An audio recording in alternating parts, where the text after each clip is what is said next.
Chapter 2. Circles. In the previous video, we discussed how even common examples used in a lesson could limit the understanding of math in kids because of their own subtle influence in their cognitive process. If you have not yet watched it, please watch the slide How Brain Works to not feel left out in this segment. In the present system of assessment, usually this glitch is not taken into account and the failure of a wrong example is seen as the student's failure to comprehend the subject matter. Having said this, let us look at how we could make the learning of circles more interesting for your kid. But, before we could hop onto it, we should identify what is involved in understanding these geometric shapes. Now, take a look at these illustrations. Do you see the staircase on the right as upside down? The staircase on the left can be seen as either right side up, or as upside down. The staircase on the right, however, is more likely to be seen in the upside down interpretation. Which of the following is symmetrical?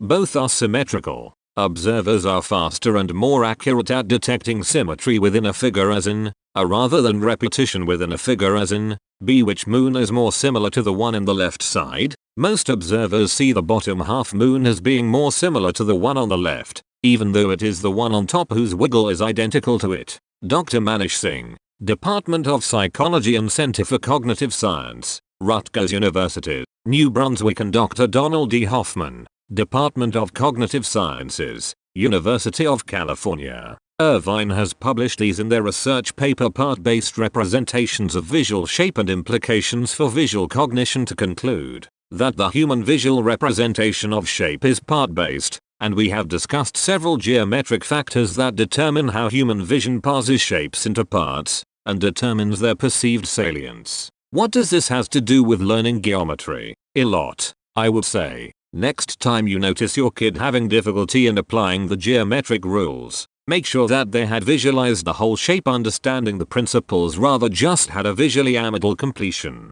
So, how do we let kids visualize a shape by understanding the principles? I would say, once they learn the basics, let them start recreating these principles in their own words. Here, see this first challenge. Challenge 1. What can bisect a chord? We all know that a perpendicular from the center of a circle to a chord will bisect it. But, ask your kid to write a new theorem. Example to get started with this creative challenge. When the angle BAC and angle ABC are equal, the diameter that extends from point C will bisect the chord. This is just an example and there are other ways to express too. Ask your kid to think on a process to differentiate the specific rules. Point 1. It needs to bisect the chord. Point 2. Whatever bisects the chord should go through center of the circle. Point 3. Diameter is already given. How about radius? Point 4. Okay, draw a radius and see how we can prove this. And the reasoning goes on till they find an apt principle.